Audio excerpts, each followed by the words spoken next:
Spiderheck is available on all systems, the Switch, the PlayStation and Xbox and Game Pass day one, and it's a cracking little indie game. 1 gigabyte, PvP, local PvP, online, local co-op online. Oh man, this is a joy. I knew I was in for something special when looking around the opening lobby I found a secret area and got an achievement. I'm like, these guys know. I am Couch Coop, by the way, and you'll have to forgive my excitement. I've been on this all day. It's a cracking local co-op versus with a lovely bit of single player only content offline snug in there as well to keep the longevity going with it. Obviously versus is the first spot I'm going to go to, not because I want to kick the other person's ass, but we want to get our heads around how everything works. Look at the parameters, are there point adjustments, map changes. It's a great little starting lobby. We thought this was the start, throwing flares at each other, just really mucking around with those physics, and I'm going to explain them, and they're very interesting because they point to a classic from back in the day. Alright, so it changes up the arenas. It's one death, next bout, and the arenas are mental. Some of them don't have floors, and you can cling on to every surface that you can get to, and that takes a while to realise. And you can send out your slinger on one of the buttons. There's a 2-button system on this game, that's it. If you're carrying a weapon, it turns into a side-scrolling twin stick, and you've got an arc on firing. So you're using Bionic Commando style whiplash physics to get onto other platforms. Once you're on them, you can circumnavigate them because you're like a sticky little spider. The weapons kick back. Duck game is the last time I had this much fun on an indie game of this magnitude. Just before we get into the juicy meat of its local co-op capabilities, check out this single player content. You can only go in it if you're offline and you've got no one else in lobby, and it's these amazing tiered stages that are ridiculously difficult. They all have an angle, might be just one particular weapon in the arena, might be fancy enemies to deal with, and the enemies are pretty crazy. They come at you facing, sometimes with mini swords and deflector weapons. You have to loop round and hit them from the back if you haven't got access to an area effect.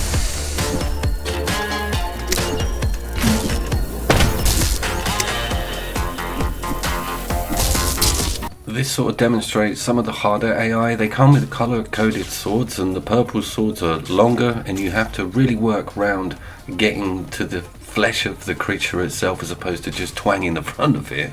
And you get melee weapons as well, man. It's full-on gladiator. You start swinging a luminous cotton warbud around, the power goes right to your head.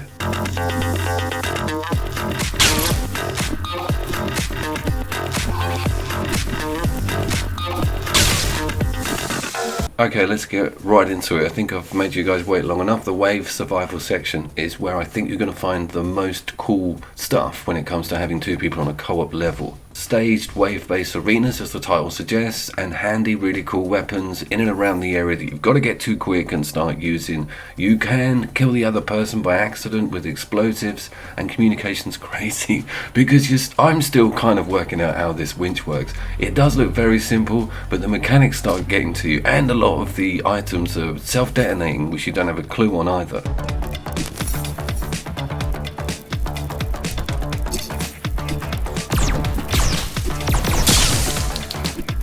If one of you dies, then the survivor has to just kill all the enemies to get the respawn back in, and you're back to normal again. That's cool. You can take it in turns sometimes if things are difficult, and I'm pretty sure there isn't that much scaling when you go co-op into that wave mode. There might be a bit, but having access to the coolest guns in the game with 2 people on the same team is definitely one of the more pleasurable experiences with this. Once you flip that to PvP, it turns into who knows what symbols do what, who gets the shotgun first. It all goes a bit crazy. We'll look at that in a second because they cater for that madness by adding map types that sort of revolve around the item, so people can't just go to the cool stuff really quickly. I'll show you a bit of that towards the end.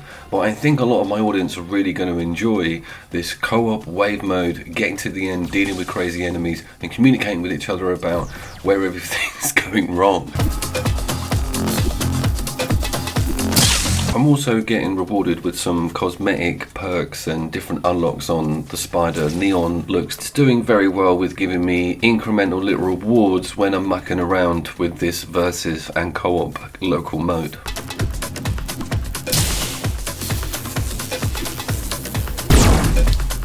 I'm also very impressed with its thumping soundtrack, and its neon look reminds me a little bit of Laser League I love the way that the bottom of the screen's got that orange mesh, which incidentally is lethal. You find that out the hard way on PvP when it puts you in a tiny arena. And the cycling of the levels is almost roguelike, where it just keeps pushing new maps, new levels, new enemies, new weapons. Constantly you're being fed this flashing amazing images and really enjoying some excellent gameplay.